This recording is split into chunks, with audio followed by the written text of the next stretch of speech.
this is arc. No, my friend, this is chord, this is arc. No, this is chord and this is arc. No, my friend, this is chord, this is arc.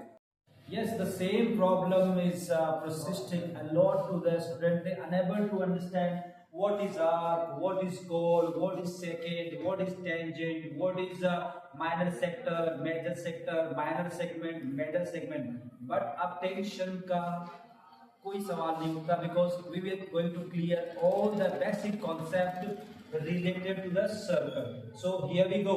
Closer. आज के बाद खत्म होने वाली है क्योंकि circle के जितने भी बेसिक कॉन्सेप्ट है हम आज क्लियर करने वाले हैं। तो फ्रेंड्स आर्क कोड वगैरह इसमें आप लोग समझते हैं कि यहाँ पर ये पूरा सर्कल आपके सामने है। There is a circle in front of you on the board. यहाँ सर्कल का कोई भी अगर स्मॉल पार्ट होता है तो इसको बोलेंगे माइनर आर्क। यानी अगर आप सर्कमफेरेंस के ऊपर दो कट लगाते हैं तो यहाँ पर आर्क बन जाते हैं।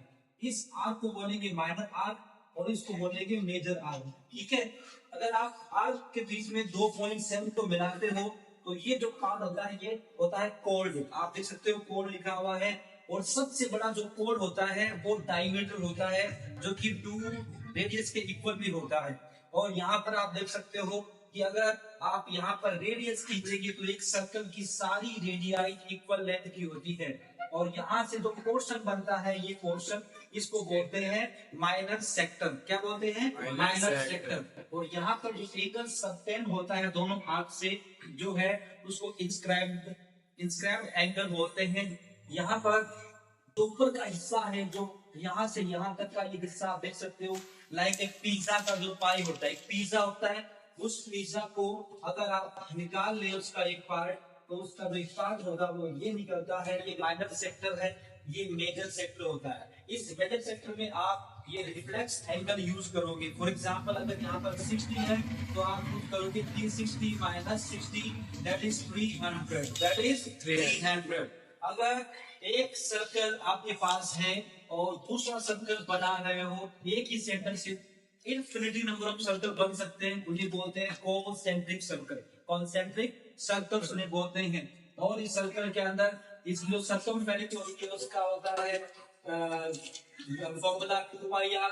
इसका जो सर्कल का एरिया होता है πr स्क्वायर। जो माइनर सेक्टर होता है ये माइनर सेक्टर इसका फॉर्मूला होता है πr स्क्वायर थीटा कोण 360। ये जो आर्क होती है इस आर्क की लेंथ होती है n equal to 2πr theta कोण 360। और यहाँ पर ये जो पीछे वाला पार्ट दिख रहा है आपको यानी ये पार्ट इसको हम लोग बोलते हैं माइनर सेगमेंट। क्या बोलते हैं? Minor segment. So these are the all information and the upper part is major segment. These informations are enough for you for this today. Thank you. Please subscribe the channel.